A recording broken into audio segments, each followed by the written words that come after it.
for me, I have a lake home in the mountains, and that seems to be, one of the things that's helped me through over the years to bridge the gap from season to season. As you guys know, it's 90 days and we start training camp. So those kind of tasks that we've just completed, put an extra 2 months on the season, and then know that just in a short period of time you're going to gear it up again and do it, do run together and create a kind of a responsibility and also a toll on your personal life. Phil, recognizing that you haven't truly made a decision one way or the other, if you did end up retiring, do you think you would stay involved with the organization, weigh in on your successor? I have no idea about that.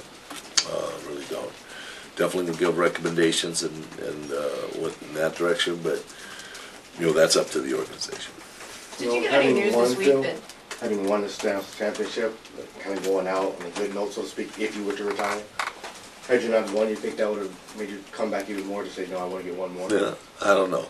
I really don't know. It is what it is, and it feels great. It feels great to win, at least as I look back on this year. Did you get any news this week that influenced your decision yet, or are you still waiting on results? Or? No, I'm still waiting on results. Had you been thinking about that leading into Game 7, months ago, weeks ago, days ago? How long did you? Probably last summer. I talked about it with my kids a little bit. My kids are not kids; they're adults, but they're still my kids. They've kind of been hoping that I would retire for the last couple of years. I'll make no bones about that. They know what this life is like and been on the inside of it and know the details. But I talked a little bit about it last year, fulfilling my contract. A lot of them thought that'd be great, having to retire, won 10 championships and that whole bit. But, my feel was that I wanted to come back and fulfill my contract and do that the right way and be with these guys. And, my intention was that if we won a second time, to go for a three-peat was just, naturally, and I think I mentioned that to you guys, it'd be really hard not to sit in and try and get another, championship in that three-peat realm, which is ridiculous to even talk about in reality. But that's one of the things that's still sitting out there that is a fly in the ointment, so to speak. Before you would be going for a fourth. You yourself would be going for a fourth three-peat. Yeah, that'd be ridiculous. Could you do this reduced role? I mean, could you? That idea was floated before. Maybe not coaching on the road as much, or. I don't think it would happen. I don't think it's the right way to do it, and I think that Mitch agrees with me. I think that last year I made a joke, in response to the way Vin Scully does it, not going east of the Mississippi.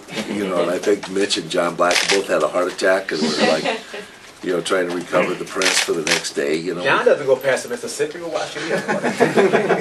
So that was something that, I realized how, dear that subject was, even though it was a joke, that came out of it. What about Skype? Is there a danger, do you feel like, that if you reach this point where you start to lean one direction or the other, that in and of itself is a sign that it could be a mistake to come back and find yourself in a position that halfway through the year you feel like you maybe made the right? I wouldn't want to do that. I wouldn't want to get into the year and then feel like I can't do this anymore.